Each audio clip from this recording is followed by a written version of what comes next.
Hatar hasteni kuti rangni fekjanai mani hastebo tubuwi tongo.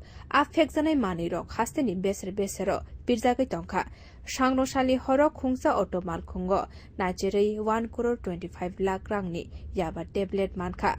Manmani yabha tablet ni hati dor 1 crore 25 lakh ungana hani shaka amtori thanani ushi. Poritos dash. Patimuni koktuma mane arawa thangka shaltang hangkoni katal police super nomit pathak.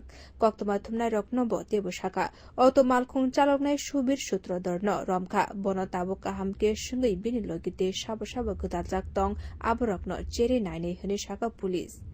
ये आज आमतली PS जो हमारा bypass road में पहले भी हमारे पास बहुत खबरें आ रही थी कि यहाँ पर कुछ एक्टिविटीज़ ऐसी हैं, इलीगल एक्टिविटीज़ हो रही हैं। तो आमतली पीएस जो है बहुत सीरियसली चेकिंग कर रहा है day in and day out. तो रूटीन चेकिंग में हमारा एक ऑटो था जिसको एक सुबीर सूत्रधर करके नामक व्यक्ति हैं और इस ऑटो में हमें 90,000 जो है याबा टैबलेट की वैल्यू लगभग 1.35 करोड़ है, ये रिकवर हुई है 9 बंडल में। तो प्रॉपर प्रोसीजर से उसको ऑन स्पॉट सीज किया गया है और इनको हमने अरेस्ट किया गया है क्योंकि इनके पोजीशन इनके ऑटो से जो है ये 90,000 याबा टैबलेट्स मिले।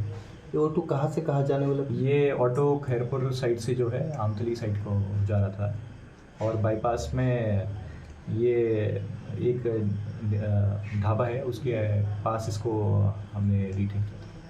ये कहाँ जाने वाला था? ये क्या है जिनिस जो किसकी कुछ मिला क्यों? वो एक्चुअली अभी तो प्रिलिमिनरी स्टेज में अभी इन्वेस्टिगेशन है, तो अभी थोड़ा इन्वेस्टिगेशन आगे बढ़ेगा तो देन आशाले ऑटो मालखुं चालकनाय सुबिर सूत्र दर्न संगै खरगनि ड्राग डिलार राघव बलारनि मुंगै सावै मानखा पुलिस आबनि यागुलोना आ खरगनि ड्राग्स डिलारनि नख चप्रक लायखा फासलनि फुंगा नाजिर मुंगो अंखरका पुलिस और नाजिर मुंगो अंखरै गोबांमा ड्राग्स डिलार रकनो रमखा फियाबा पुलिस ताबुक आबनो तुये सिरिं अंजा ब्यूरो रिपोर्ट कखरा।